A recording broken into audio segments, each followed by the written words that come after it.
ఉన్న బంగారాన్ని విడిపించి ఆ రోజు ఆన్లైన్ రేటుకే మేము కొంటాం. Sharma gold company. ప్రేక్షకులకు నమస్కారం. నేను మీ జాహ్నవి. ముందుగా ప్రేక్షకులందరికీ దసరా శరన్నవరాత్రి శుభాకాంక్షలు. అయితే ఒక్కొక్క రోజు అమ్మవారి విశిష్టతకు సంబంధించి పూర్తిగా వివరంగా వివరిస్తూ ఉన్నారు కదా మన ప్రముఖ జ్యోతిష్య వాస్తు పండితులు, జ్యోతిష్య వాస్తు శిక్షణ నిపుణులు, లలిత ఉపాసకులు బ్రహ్మశ్రీ నానాజీ పట్నాయక్ గురువు గారు. అయితే అమ్మవారి నవరాత్రుల్లో భాగంగా రెండవ రోజు అమ్మవారిని ఏ విధంగా కొలవాలి అనేది పూర్తి వివరాలు గురువుగారు మాట్లాడి తెలుసుకుందాం.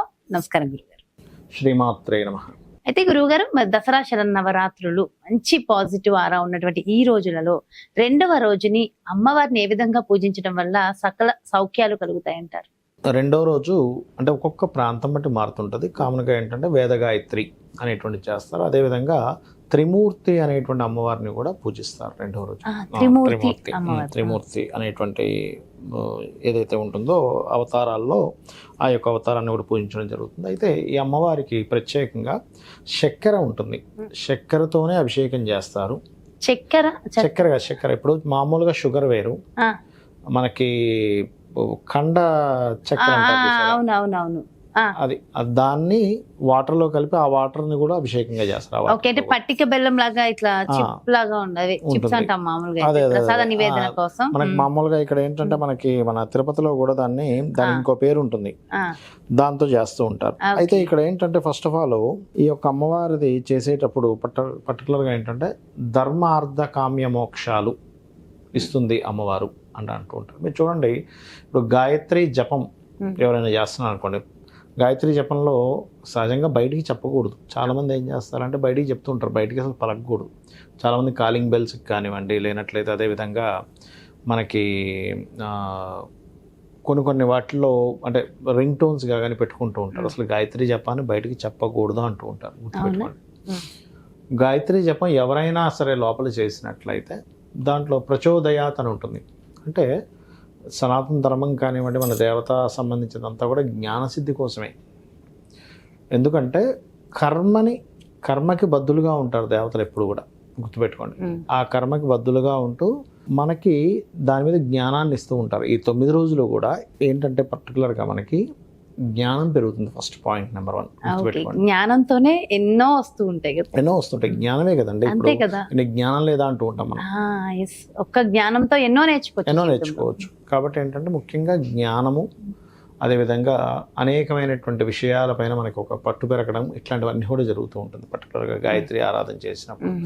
అలాగే మరొక విషయం ఏంటంటే ఇందాక నేను చెప్పినట్టుగా త్రిమూర్తి అనేటువంటి దేవతా స్వరూపాన్ని చేయడము, ఓం త్రిమూర్తి దేవి అయి నమః అనే నామస్మరణ చేయడము చాలా చక్కటి ఫలితం ఇస్తుంది. అయితే ఈరోజు పర్టికులర్గా ఏంటంటే కొంతమందికి చూడండి, ఇప్పుడు ఈ పీఠం ఇవన్నీ చేసుకొని చేయలేరు అనుకోండి. ఉదాహరణకి ఇప్పుడు ఇంట్లో కొంతమందికి ఏమో కుదురుతుంది, ఇంట్లో వాళ్ళందరూ యాక్సెప్ట్ చేస్తారు, కానీ కొంతమంది ఇంట్లో వాళ్ళు యాక్సెప్ట్ చేయరు. అప్పుడు ఎలాగా అన్నప్పుడు గోశాలకు వెళ్ళి గోవులకు కనుక మీరు గోధుమ రవ్వతో చేసిన పదార్థం ఏదైనా తినిపించిన ఫలితం వస్తుంది. అంటే గోశాలకు వెళ్ళి గోధుమ రవ్వ చేయాలి. అయితే నేను చెప్పేది ఒకటే, ఇప్పుడు కొంతమందికి ఇళ్లలో యాక్సెప్ట్ చేయకపోతే అది కూడా దోషమేనమ్మా, గుర్తుపెట్టుకోండి. అంటే ఒక స్త్రీమూర్తి ఉంది, ఆవిడకి మాత్రం నవరాత్రులు చేయాలని ఉంటుంది, కానీ ఆవిడ చేసుకుంటుంది ఇవాళ గాయత్రి పెట్టుకుందాము, లేనట్లయితే ఒక త్రిమూర్తి అమ్మవారి మంత్రం అని అనుకుందాము, ఇలా రెండో రోజు కదా నేను ఫలానా తయారు చేసుకుంటాను అన్నప్పుడు ఇలాంటివి మన ఇంట వంట లేవు, నిత్య ఏమిటి అని అనుకుంటే కనుక అది చాలా పెద్ద దోషం. గుర్తుపెట్టుకోండి, వాళ్ళు చేసుకునేవాడు. మీకు ఇంట్రెస్ట్ లేకపోతే మీరు సైలెంట్గా ఉండండి. అంతే, చేసుకునే ఈ సమస్య నిజంగా చాలా మంది ఇళ్లలో ఉంటుంది. ఆవిడకి చేయాలని ఉంటది, ఇంట్లో అత్తగారు హస్బెండ్ మొత్తానికి ఎవరో ఒకళ్ళు వద్దులే అంటూ ఉంటారు. అవునవును. ఇంకోటి ఏంటంటే దీనికి ఆనవాయితీ అంటూ ఏమైనా ఉండాలంటారా? ఆనవాయితీ ఉండదమ్మా. ఒక విషయం నేను అనేది ఏంటంటే, తల్లి ఎవరికి ఉండదు చెప్పండి ఒకసారి? అందరికీ ప్రతి ప్రాణికి తల్లి ఉంటుంది, అవునా? ఇప్పుడు ప్రతి ప్రాణి తల్లిని గౌరవించాలి, తల్లిని ఆరాధించాలి అనేటువంటిది ఒకటి ఉంది కదా. మరి ఈ విశ్వం మొత్తం ఉంది అంటే ఎలా ఉంది? జగత పితరం వందే పార్వతీ పరమేశ్వర అంటున్నాం.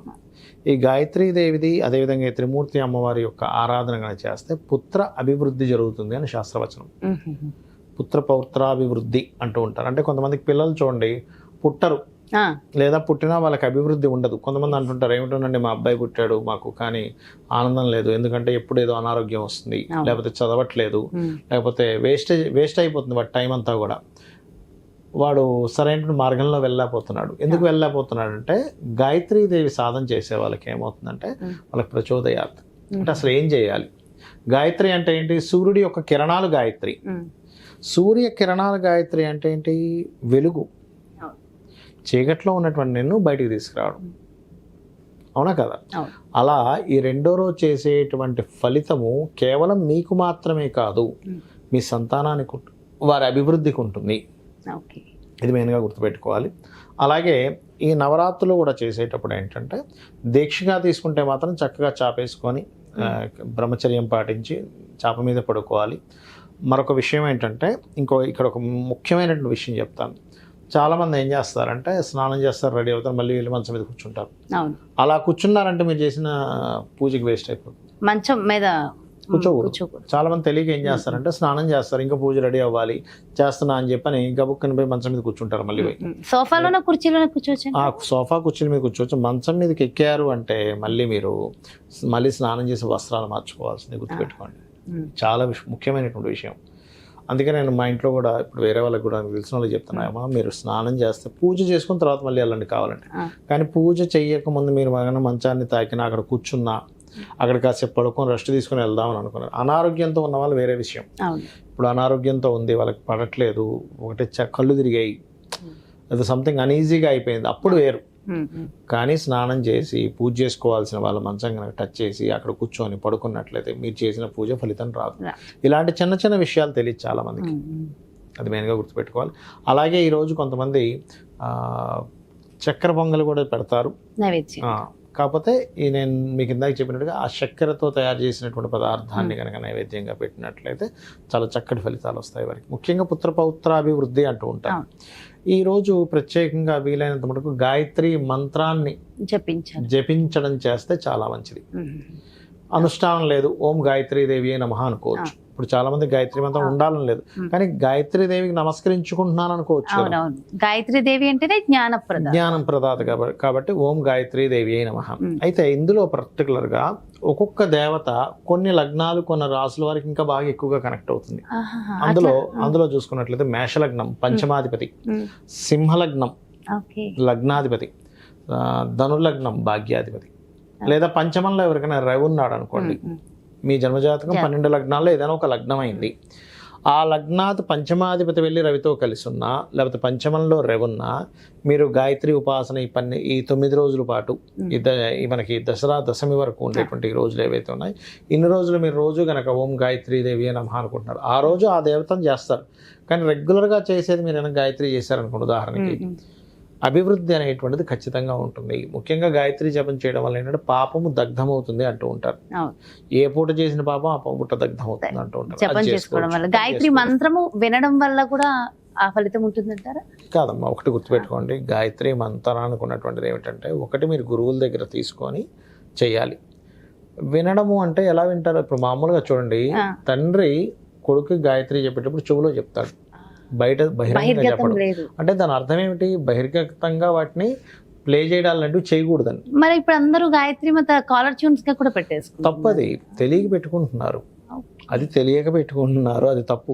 అందరూ పెట్టుకున్నంత మాత్రం నిజం అది కరెక్ట్ ఎట్లా అవుతుంది చెప్పండి? సో కాబట్టి అలాంటివి ప్లే చేసి వినడం అలాంటివి చేయకూడదు, జపం లోపల మాత్రమే చేసుకోవాలి సాధన. అంతే కదా. ఇప్పుడు మలమూత్ర విసర్జనలో అరుబయట చేయొద్దు అంటుంటారు, మంత్రం ఎట్లా చేస్తారు అసలు? ఫస్ట్ నిజంగా చాలా ఇంపార్టెంట్. అండ్ నిజంగా తెలియక చాలా మంది దోషమే చేస్తున్నారు.